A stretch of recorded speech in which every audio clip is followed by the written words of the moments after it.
Queridos irmãos, paz do Senhor Jesus, amém? Que bênção estar na casa do Pai, louvando e exaltando o nome do Senhor. Hoje nós falaremos sobre o tema, uma fé exemplar. O texto base está na primeira carta de Paulo aos Tessalonicenses, no capítulo de número 1, capítulo 1. Nós vamos ler o versículo 1 ao versículo 10. O nosso objetivo é fazer uma exposição destes textos com base neste tema, uma fé exemplar. Diz assim o texto: Paulo, Silvano e Timóteo, a igreja dos Tessalonicenses em Deus, Pai e nosso Senhor Jesus Cristo, graça e paz a vós outros. Damos sempre graças a Deus por todos vós, mencionando-vos em nossas orações, e sem cessar, recordando-nos diante do nosso Deus e Pai, da operosidade da vossa fé, da abnegação do vosso amor e da firmeza da vossa esperança em nosso Senhor Jesus Cristo.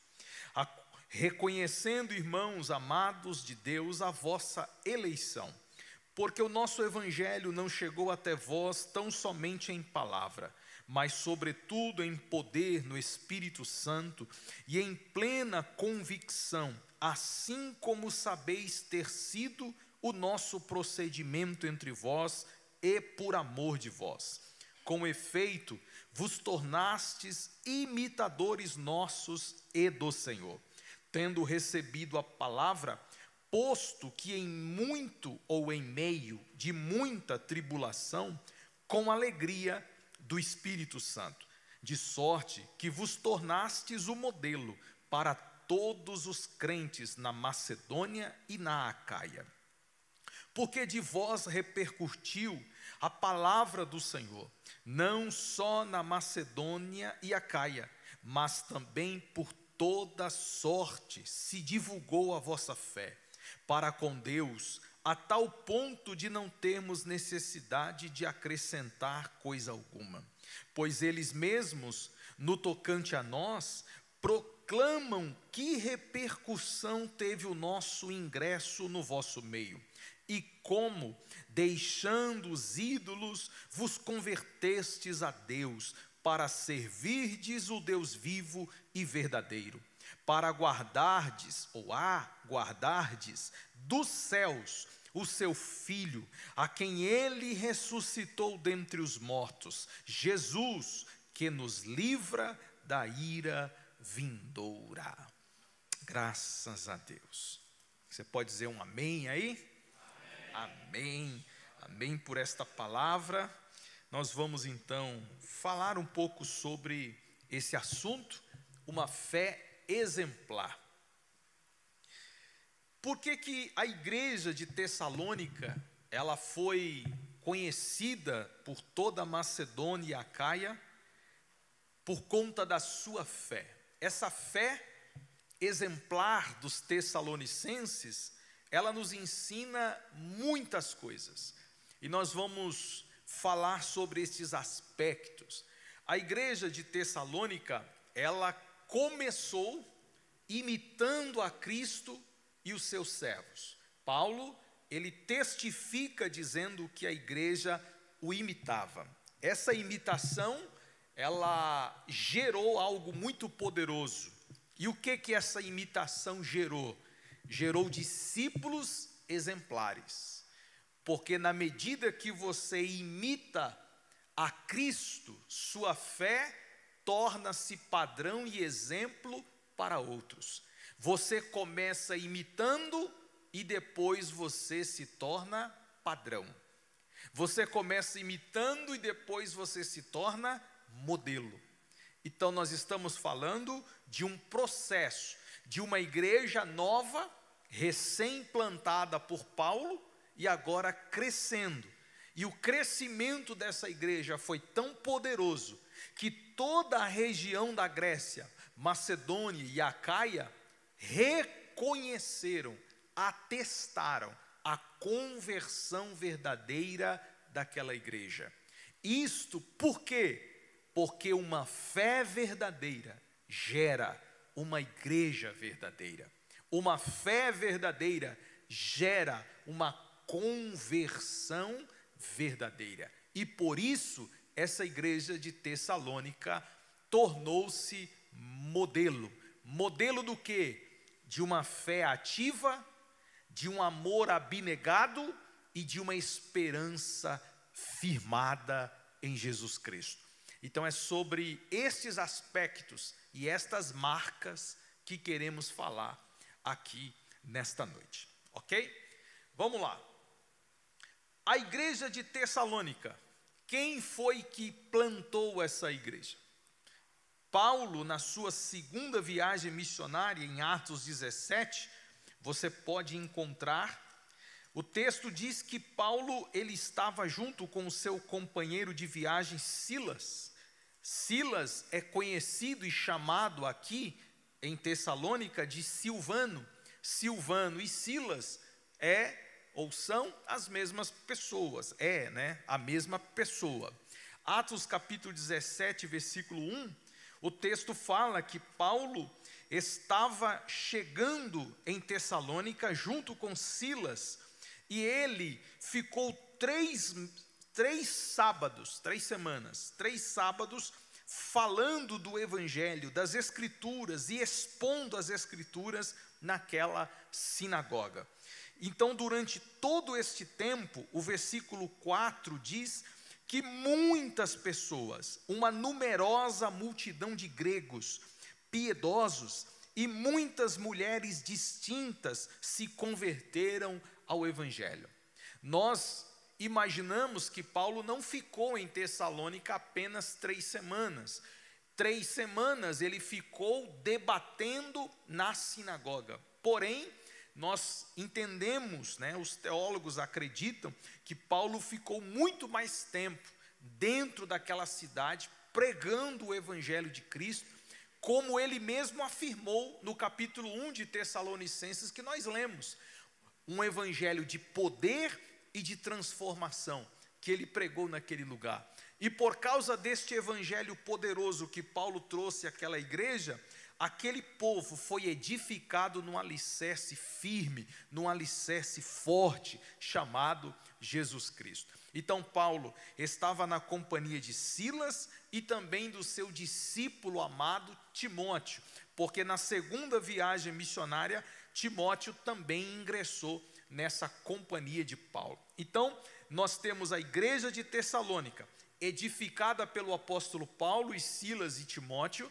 Esta igreja foi plantada debaixo da exposição da palavra de Deus.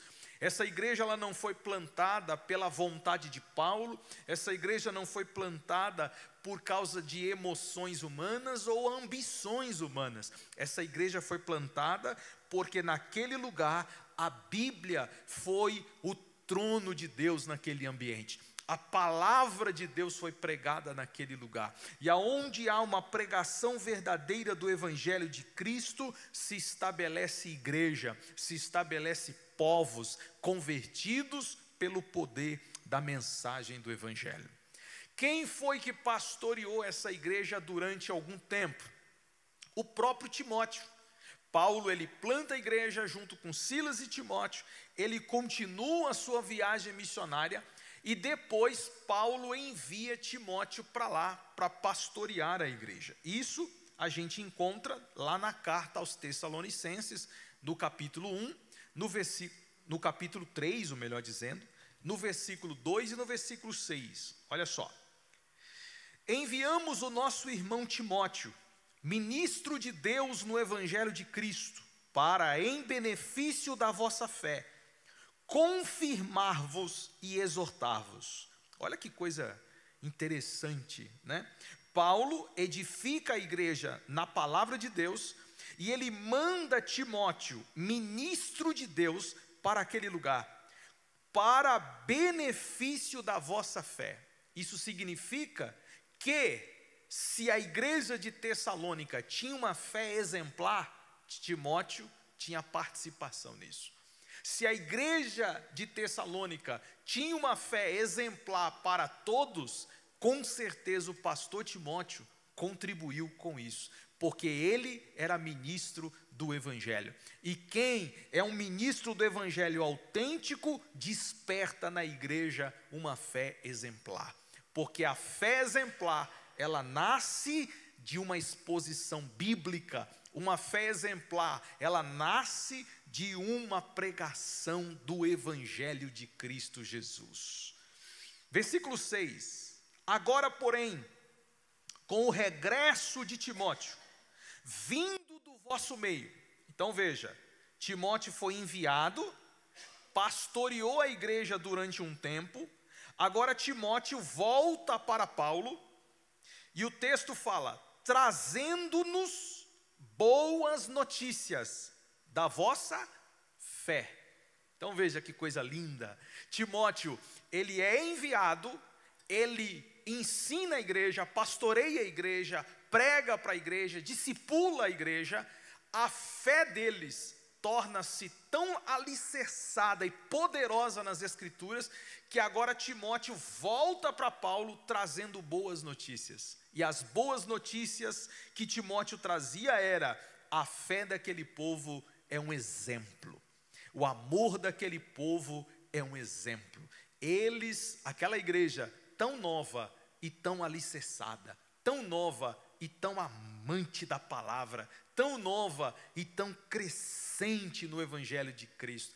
Então o que importa não é o teu tempo de igreja, o que importa não é o teu tempo de crente, o que importa é o quanto a palavra alcançou o seu coração. O que importa é o tanto quanto a palavra encheu a sua alma e mudou sua vida. Porque independente do tempo, você tem um homem, uma mulher de Deus exemplar, na medida que o Evangelho de Cristo lhe causa uma transformação genuína. Eu conheço crentes de 20 anos de crente e não é exemplo até hoje. Mas eu conheço crente com 1 ano de convertido e é exemplo de fé. Então não é o tempo que você está na igreja, é o tanto quanto o Evangelho transformou você, a palavra transformou você. Então tempo de igreja não significa absolutamente nada. O que significa é o quanto o Evangelho de Cristo transformou a sua vida. Então Timóteo, pregador do Evangelho, ele vai, discipula aquele povo, e agora essa fé, ela se torna exemplo.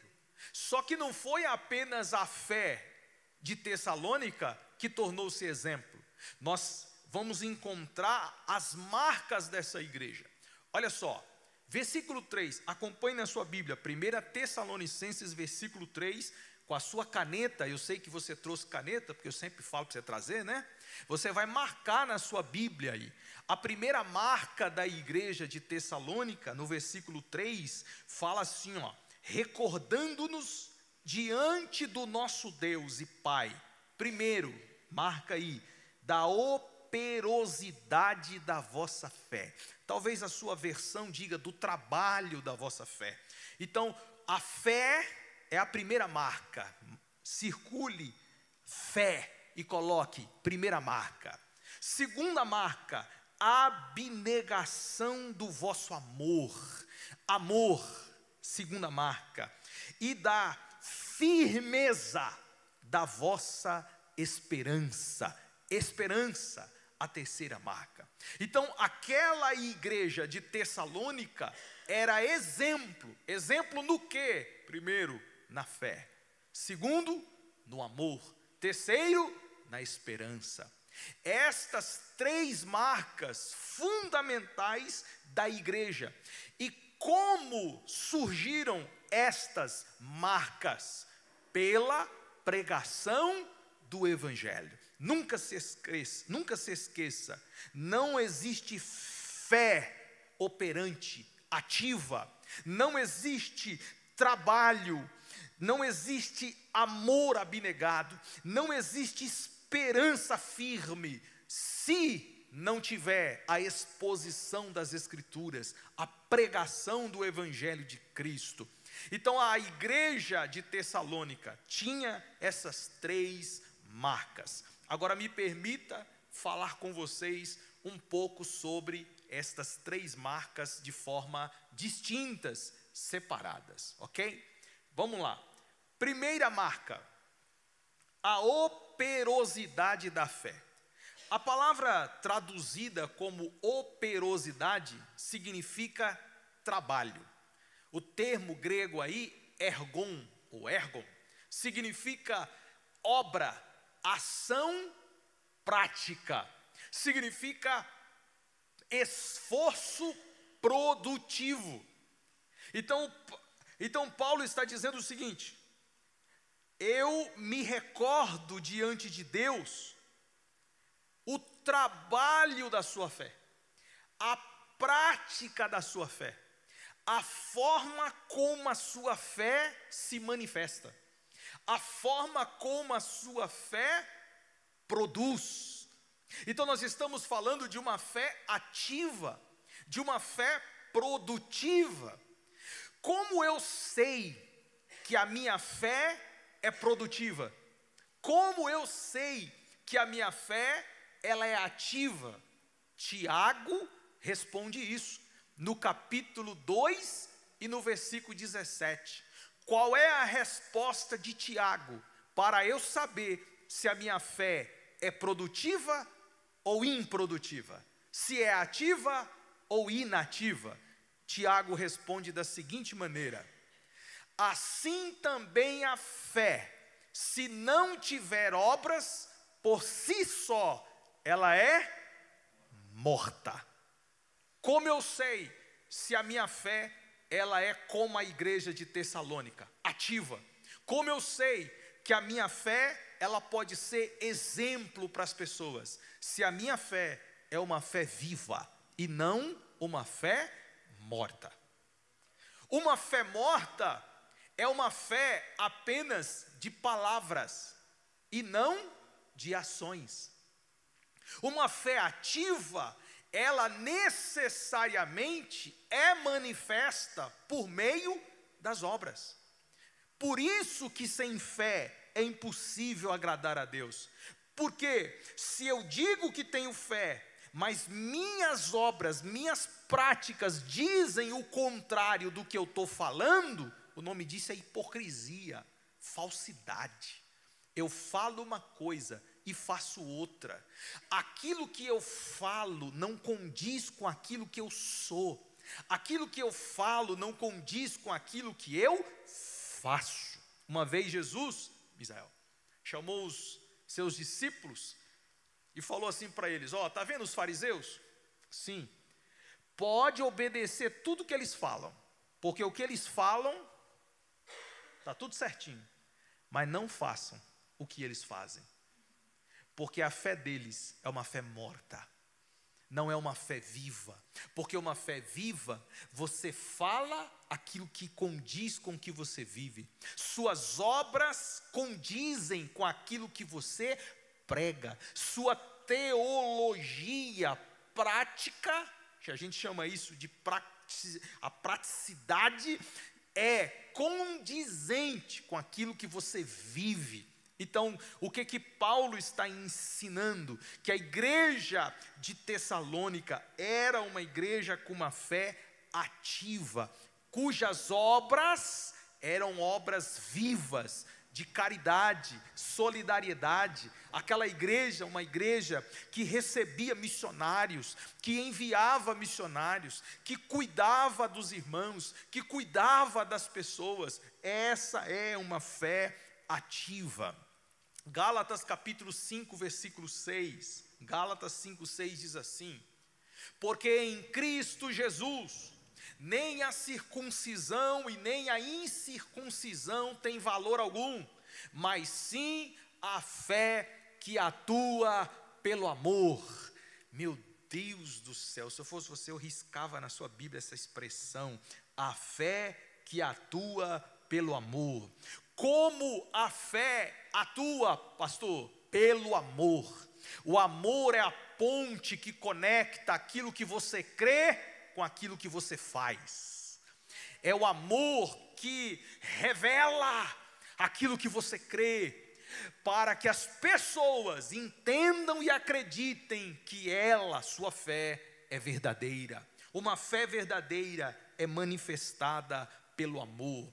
A fé que atua pelo amor. Hebreus capítulo 11, se você ler Hebreus 11, é chamado e conhecido como a galeria da fé. Lá você vai encontrar grandes homens de Deus que fizeram feitos extraordinários e foram chamados ou conhecidos como heróis da fé. Se você ler o texto de Hebreus 11, você vai encontrar muitos nomes citados ali que foram conhecidos pela fé que eles tinham.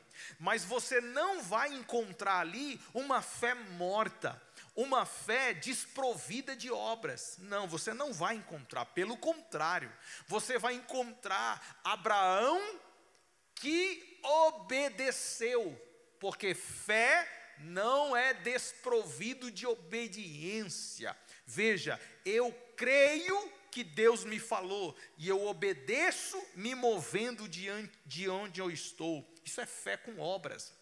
Noé, ele creu no que Deus lhe falou, e ele foi trabalhar, construir a sua arca. Ele não apenas creu que Deus enviaria o dilúvio, mas ele foi trabalhar para aguardar o dilúvio. Fé e obras. Você vai ver Moisés recusando ser chamado filho de Faraó. Por quê? Porque ele esperava e cria que verdadeiramente ele era filho de Deus. Então você vai ver homens se movendo constantemente dentro daquilo que cria. Não é uma fé que faz a gente cruzar os braços, e não é uma fé que faz a gente cerrar o coração. É uma fé viva que nos move para estender a mão para o próximo e ajudar as pessoas. Essa era a fé exemplar da Tessalônica, e essa deve ser a fé que nos norteia e também as nossas vidas. Se você quiser ser exemplo de fé, fale e pratique aquilo que você crer, porque se não praticar, você nunca será exemplo para nada. Você precisa praticar aquilo que prega e crê. A fé que agrada a Deus se manifesta no serviço. Acabamos de ler Gálatas, no amor, na obediência, no sacrifício, na perseverança. No lar, a fé se vê na atitude. Não adianta você falar que é crente, crer, e os seus filhos não vê isso dentro da sua casa. Sua esposa não vê isso dentro da sua casa, seu esposo não vê isso dentro da sua casa, sua família, seus parentes não enxergar isso na sua casa. A fé dentro da casa se manifesta nas atitudes, na igreja se manifesta no ministério. Você crê, por isso trabalha. Você crê, por isso serve. Você crê, por isso desenvolve. O ministério da igreja é uma oportunidade para mostrar se a sua fé é morta ou se a sua fé é ativa. Uma fé ativa é uma fé disposta a trabalhar pelo Senhor. Na igreja se manifesta no ministério, na família se manifesta nas atitudes, e no mundo, como é que a fé se manifesta? No testemunho. É quando você testemunha o Evangelho, fala do Evangelho, aí você está demonstrando que você tem fé em Jesus Cristo. Você não é um agente secreto de Jesus, e ninguém nunca sabe se você é ou não é crente. Não, você é a luz aonde chega, e você não tem vergonha de dizer que você é servo de Deus e serva do Senhor. É uma fé ativa, e ela precisa sempre ser assim. Segundo, eu estou falando das marcas exemplares da igreja de Tessalônica. A primeira, fé. Segundo, um amor abnegado. Paulo exalta a abnegação do amor de Tessalônica. A palavra abnegação aqui, ela também pode ser traduzida como esforço. O grego kopos significa trabalho árduo. Significa você continuar trabalhando até se cansar. Quer dizer que enquanto você tem força, continua trabalhando. Você não bate cartão, você não espera dar o horário para parar de trabalhar. Você trabalha sempre até cansar. Então Paulo está falando de um amor intenso. Paulo está falando de um amor de sacrifício, de um amor que se esforça. É um amor operante, é um amor abnegado, sem interesse, apenas um amor completo diante de Deus. Esse amor, nós encontramos ele em 1 Coríntios capítulo 13, versículo 4 ao 7, eu não vou ler tudo, mas Paulo ali descreve esse amor em ação. Sofre, é o amor, é benigno, tudo suporta, tudo crê, tudo espera. Esse é o amor que Paulo descreve.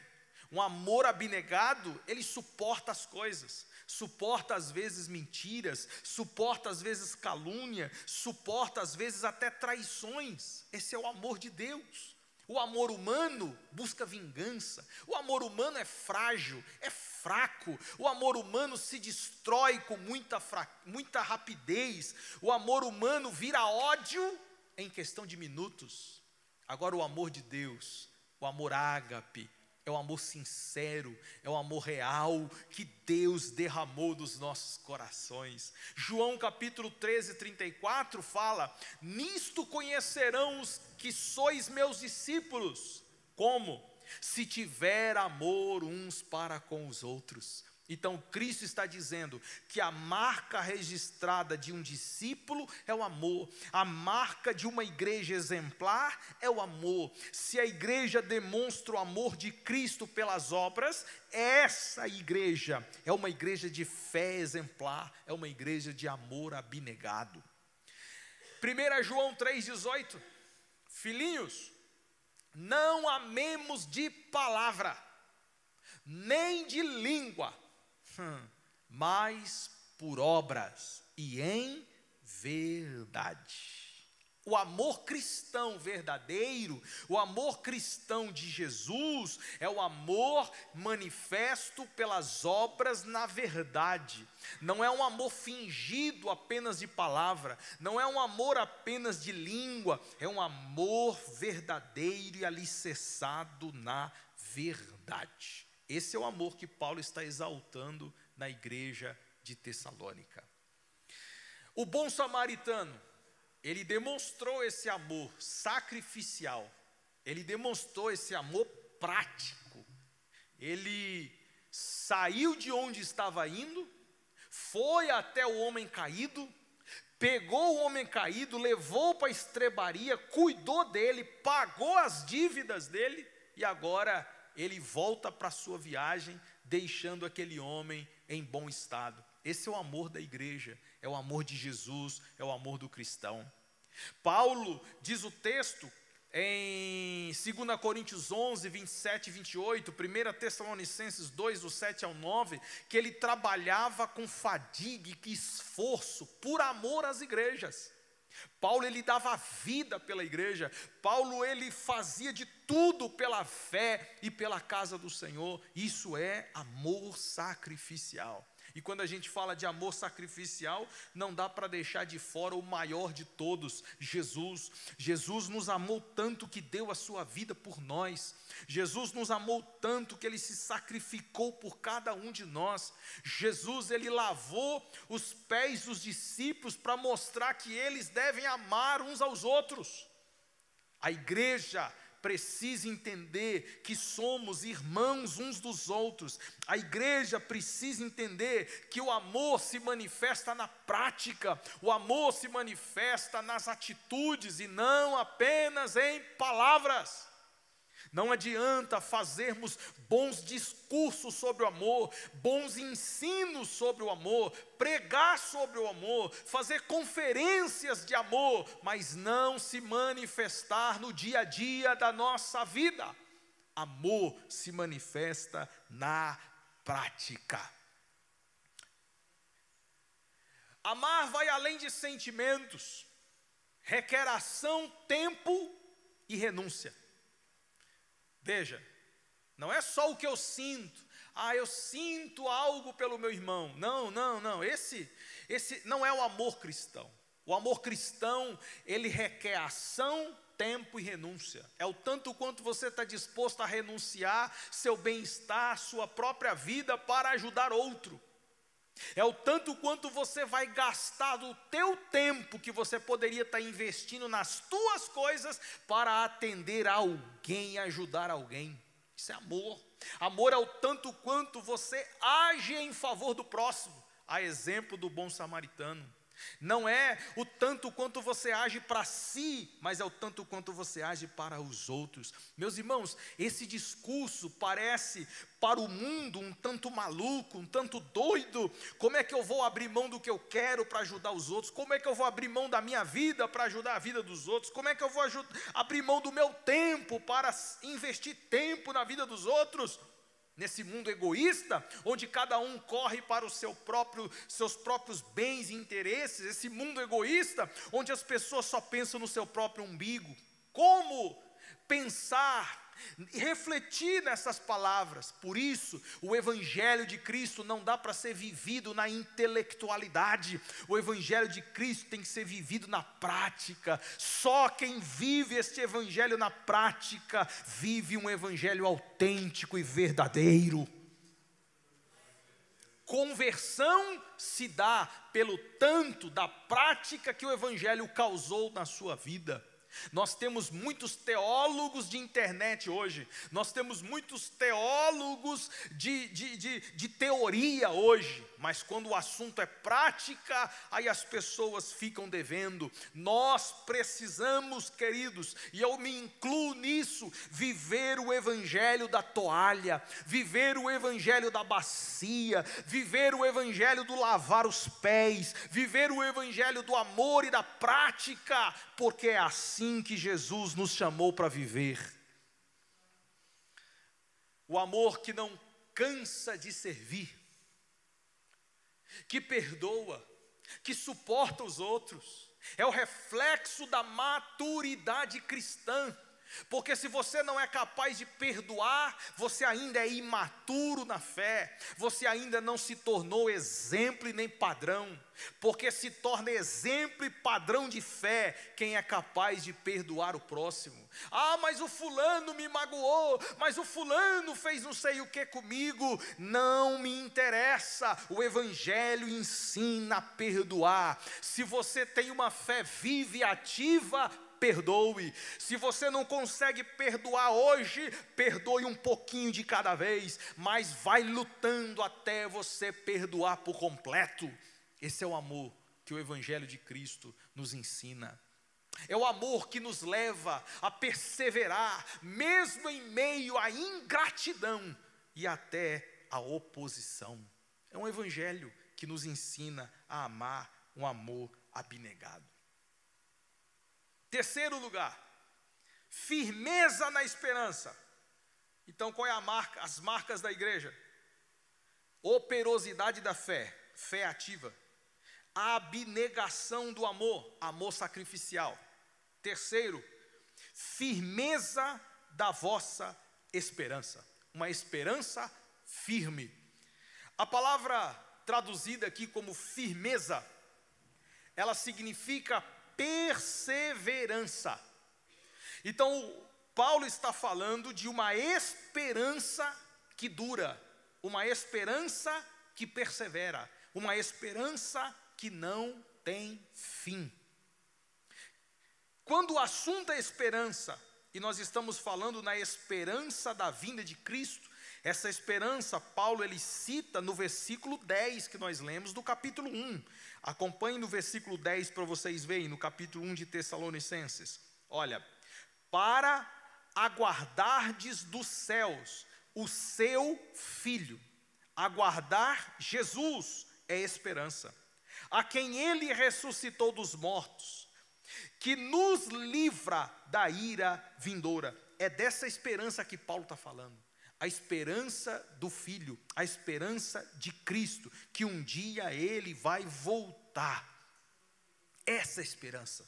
Então Paulo está dizendo que a igreja de Tessalônica tinha uma esperança de Jesus voltar muito firme. E hoje, mais do que nunca, diante de tantos sinais evidentes da volta de Cristo, nós precisamos ter firme essa esperança. Nossa esperança não pode estar apenas centrada nas coisas físicas dessa terra. A mulher de Ló depositou toda a sua esperança nas coisas da terra. E quando o juízo iminente de Deus veio sobre Sodoma e Gomorra, ela olhou para trás e se transformou numa estátua de sal. Quando a nossa esperança está nas coisas dessa terra apenas, Paulo fala que nós somos miseráveis pecadores. Homens miseráveis. Se a minha esperança estiver apenas nas coisas dessa terra. Você pode ter esperança de ter um aumento no trabalho, você pode ter esperança de trocar de carro, você pode ter esperança de ter uma vida melhor. Tudo isso é muito produtivo para o seu bem-estar, mas nada destas coisas se comparam com a esperança da vinda de Jesus. Essa é a maior das nossas esperanças. Olha o que está escrito em Romanos capítulo 8, versículo 24 e versículo 25. Pois na esperança somos salvos, esperamos com paciência. Essa palavra paciência quer dizer perseverança. Eu espero com perseverança, porque na esperança eu fui salvo. Olha o que está em Hebreus, capítulo 6, versículo 19, Hebreus 6, 19. A qual temos por âncora da alma, segura e firme, e que penetra até o interior do véu. O que o escritor de Hebreus está se referindo aqui no versículo 19, o contexto imediato desse texto, fala da esperança. A esperança para o autor de Hebreus é uma âncora segura e firme. Para que serve a âncora de um navio? Senão para dar segurança e firmeza no meio das tempestades. Assim é a esperança, porque as tempestades da vida não vão destruir você, porque você tem uma âncora firme, que é a esperança em Jesus Cristo. Aleluia. Tito, capítulo 2, versículo 13. Aguardando a bem-aventurada esperança e o aparecimento da glória do nosso grande Deus e Salvador Jesus Cristo. A bem-aventurada esperança. Eu aguardo, a igreja aguarda, e ela sempre será firme, firme para a glória do Senhor. A igreja de Tessalônica era modelo, padrão de esperança. A esperança nos sustenta nos desertos da vida, nas tempestades da vida. Crentes esperançosos não desistem. Aleluia. Crentes esperançosos não desistem. Eles perseveram na oração, eles perseveram na santidade, eles perseveram na missão, por causa de uma esperança viva. A firmeza da esperança revela quem confia na eternidade mais do que neste mundo. Se a tua esperança está em Cristo e está firme nele, pode passar céu, pode passar terra, mas você estará seguro na palavra do Senhor. Essa é a esperança firme que nós acreditamos. Agora, como que a igreja de Tessalônica chegou nesse nível de ter uma esperança tão firme, de ter um amor tão sacrificial e de ter uma fé tão exemplar. Como é que a igreja chegou nesse nível? A resposta está no verso 6 até o verso 8. Vamos ao 6. Com efeito,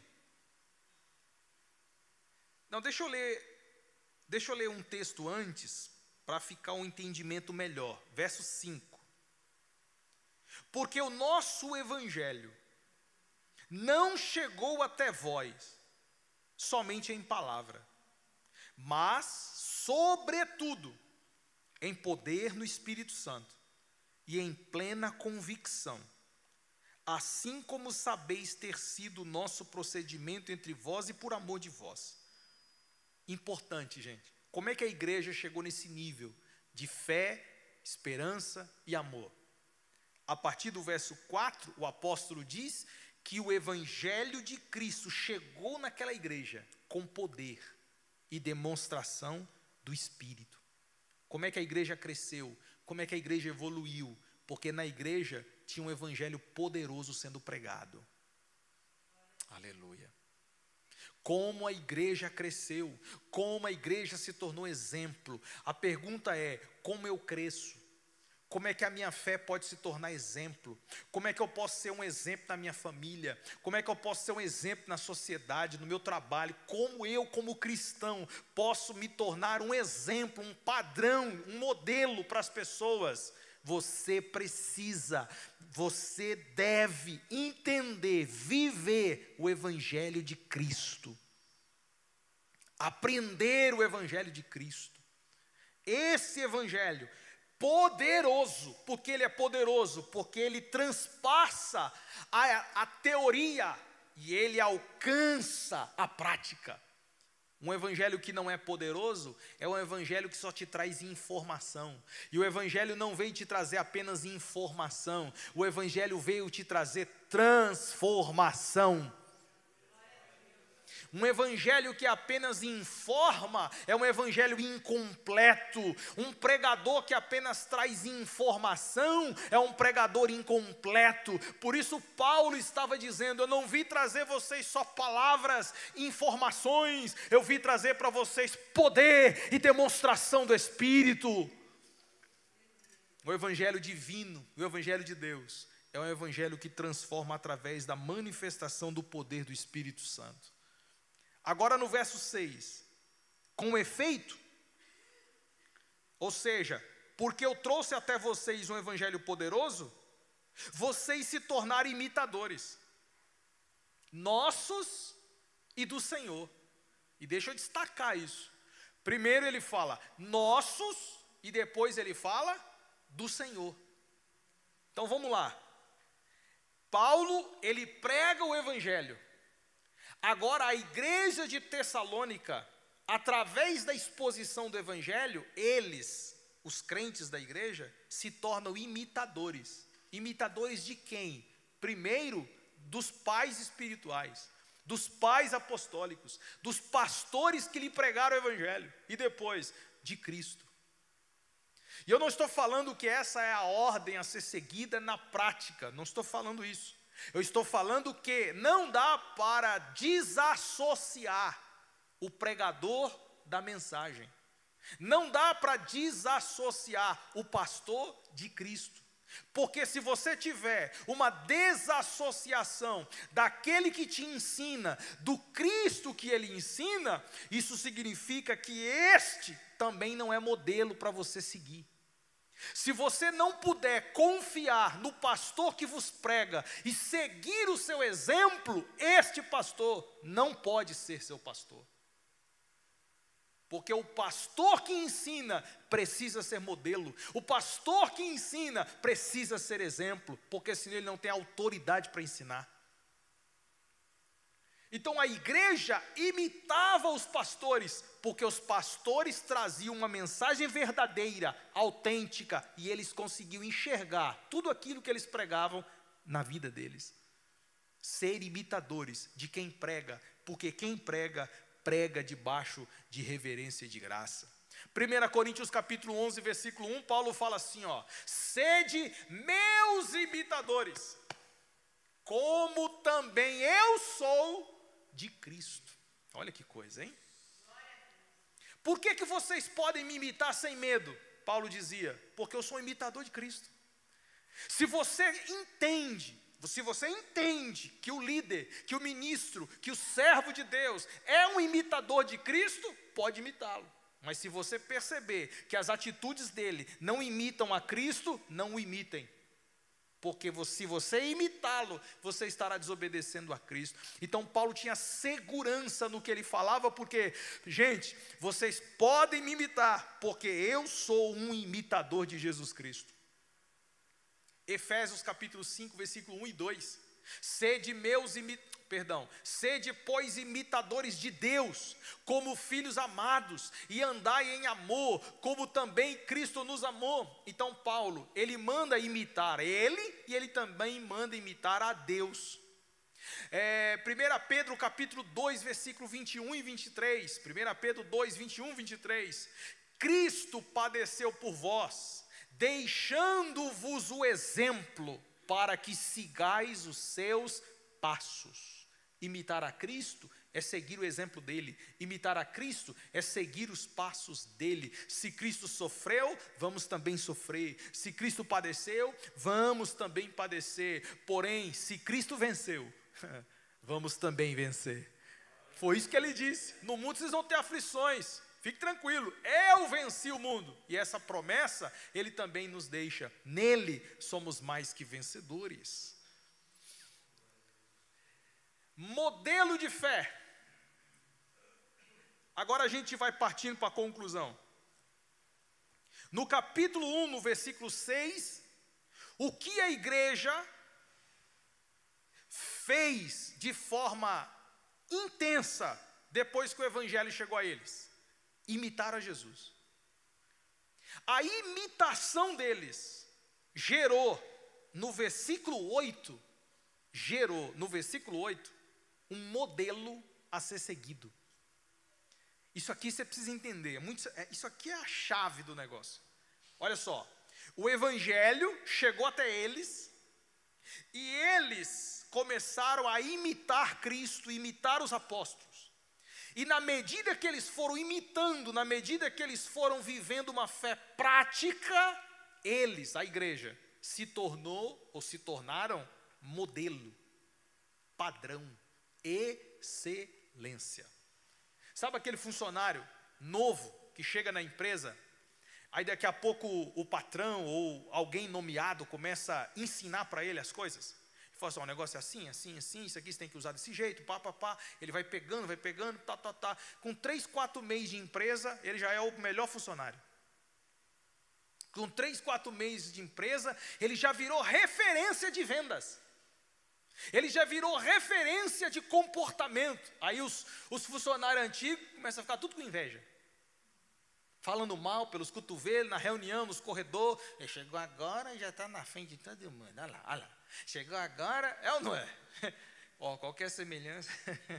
Aí começa, já chegou agora. Por que isso? Por que os que estavam lá não eram referência? Por que os que estavam lá não eram modelo? Porque os que estavam lá, a sua grande maioria, não eram imitadores. Eram desleixados, eram relapsos, não praticavam as regras básicas de orientação da empresa, organização. Aí chegou um que imita, chegou um que faz, chegou um que organiza, chegou um que obedece. Aí logo ele vira modelo, ele vira exemplo, ele vira padrão. A igreja de Tessalônica era tão aplicada na condução do evangelho que logo ela se tornou padrão, modelo. Mas o que significa modelo? O grego, typos, significa molde, padrão, exemplo. Já viu o biotipo? Já viu a expressão tipológica? Tudo isso fala de algo que é padrão. Tudo isso aponta para algo a ser seguido. Exemplo. Filipenses capítulo 3, versículo 17. Irmãos, sede imitadores meus E agora olha só, e observai os que andam segundo o modelo que tendes em nós. Paulo fala de alguém que é modelo, que caminha com eles, está no meio deles. Olha só o que diz 1 Timóteo capítulo 4, versículo 12. Torna-te padrão dos fiéis, modelo dos fiéis. Timóteo tinha que ser tipos, padrão. Hebreus capítulo 13, versículo 7. Considerando atentamente o fim da sua vida, imitai a fé que tiveram. Isso ele está falando dos guias, dos pastores, dos obreiros. Imitem eles. Por que tem que imitá-los? Porque eles devem ser padrão, devem ser modelo. O líder deve ser o exemplo dos liderados. Preste atenção no que eu estou falando. Líderes deve ser o padrão dos liderados. O pastor deve ser o padrão, o líder, o exemplo da igreja. Pastor manda a igreja orar e não ora? Que modelo é esse? Pastor manda a igreja jejuar e não jejua? Que modelo é esse? Pastor manda a igreja ler Bíblia e ele não lê? Que padrão é esse? O pastor manda a igreja evangelizar e ele não evangeliza? Que padrão é esse? O modelo primordial da igreja é o pastor. Por isso, muitas pessoas, infelizmente, estão decepcionadas com igrejas. Por quê? Porque o padrão que deveria ser padrão, já não é mais padrão. E com isso eu não quero que vocês saiam daqui falando, então se o pastor um dia errar, acabou para mim. Não, porque a gente está sujeito a errar. A gente está sujeito a falhar. Mas isso não significa que a gente vai ficar do jeito que está, a gente não vai pedir perdão, a gente não vai reconciliar, a gente não vai dar a volta por cima. Então não olhe para o pastor como uma figura perfeita, porque padrão não quer dizer perfeição. Padrão não quer dizer perfeição. Não espere de mim um homem perfeito, não espere de mim um homem sem falhas. Eu tenho minhas falhas, tenho meus defeitos, eu erro, mas isso não significa que eu como cristão, eu como servo de Deus, não posso te ajudar na caminhada. Vocês podem olhar para o pastor como um padrão, por quê? Porque ele está focado em imitar a Cristo. E quanto mais a gente imita a Cristo, mais modelo e padrão a gente se torna. Quanto mais imitador de Cristo você for, mais padrão e modelo de Cristo você será, aonde você for. Vamos concluindo. A repercussão da fé. Então a gente vai finalizando aqui, versículo 9, 8 e 9. Porque de vós repercutiu a palavra do Senhor, não só na Macedônia e Acaia, mas também por toda parte se divulgou a vossa fé. Veja, repercutiu a palavra, repercutiu a fé para com Deus, a tal ponto de não termos necessidade de acrescentar coisa alguma. Pois eles mesmos, no tocante a nós, proclamam que repercussão teve no nosso ingresso no vosso meio. Veja como repercutiu a fé, como repercutiu a pregação do evangelho da igreja de Tessalônica por todo aquele ambiente. A palavra repercutir quer dizer ecoar, é como um som que reverbera por todas aquelas regiões. A fé deles alcançou outros territórios, a fé deles avançou sem necessidade deles estarem fazendo um tanto de outras situações e coisas. Eles, com a fé, testificaram e anunciaram Jesus. Eles anunciaram o evangelho por meio de uma vida e de um testemunho pessoal. Paulo, ou Pedro, melhor dizendo, ele aconselhando as mulheres que têm os seus maridos que não são crentes, ele aconselha para elas: ó mulheres, cuidem da forma que você trata o esposo, para que você ganhe ele sem palavras, só no testemunho, só numa fé prática, você vai ganhar ele, porque a sua fé, de forma prática, vai pregar para ele. Não é o que você fala, é como você se comporta, como você anda, como você vive. Isso é o evangelho de Jesus Cristo. A repercussão da fé Olha só no versículo 10. Versículo 10. Uma fé verdadeira. Versículo 10, olha só.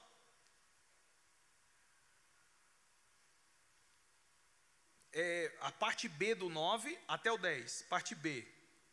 Então, por eles mesmos, no tocante a nós, proclamam que repercussão teve no nosso ingresso no vosso meio. Aí vem, e como, deixando os ídolos, vos convertestes a Deus, para servirdes o Deus vivo e verdadeiro, e para aguardardes dos céus o seu Filho. Então, uma fé verdadeira está centrada na conversão e no serviço. Essa conversão, Paulo destacou como eles abandonaram os ídolos. Então nós estamos falando de um lugar gentil, de um lugar promíscuo, onde o evangelho chegou. E onde o evangelho chegou, as pessoas que ali estavam abandonaram os ídolos. O evangelho chega, transforma, e o coração das pessoas é exclusivo do Senhor. Não tem mais espaço para ídolo, não tem mais espaço para deuses. Agora o coração dos irmãos de Tessalônica estavam verdadeiramente convertidos ao Senhor. E em segundo lugar, a dedicação e o trabalho que eles fizeram. Eles serviram, o texto diz, serviram o Deus vivo. Então eles abandonaram os ídolos, se convertendo a Deus, e agora eles estão servindo a Deus. O serviço a Deus é a prova cabal de uma fé ativa, de um coração abnegado ao Senhor. Conclusão. A igreja de Tessalônica começou imitando a Cristo e os seus apóstolos no meio de muita tribulação. Eles vivenciaram, através da exposição bíblica e através de uma imitação intensa, uma fé ativa, um amor abnegado e uma esperança perseverante. E concluindo, agora eles se tornaram modelo, padrão, exemplo para outras igrejas, impactando as pessoas além das suas fronteiras. Então, se você é um imitador de Cristo, você se tornará padrão e exemplo para as outras pessoas. Se a tua fé, o teu amor e a tua esperança estiverem centradas no Evangelho, você se tornará exemplo para as outras pessoas. Amém? Que Deus abençoe vocês, que o Espírito Santo possa iluminar e falar ainda mais forte em cada coração. Queria convidar você a fazer uma oração.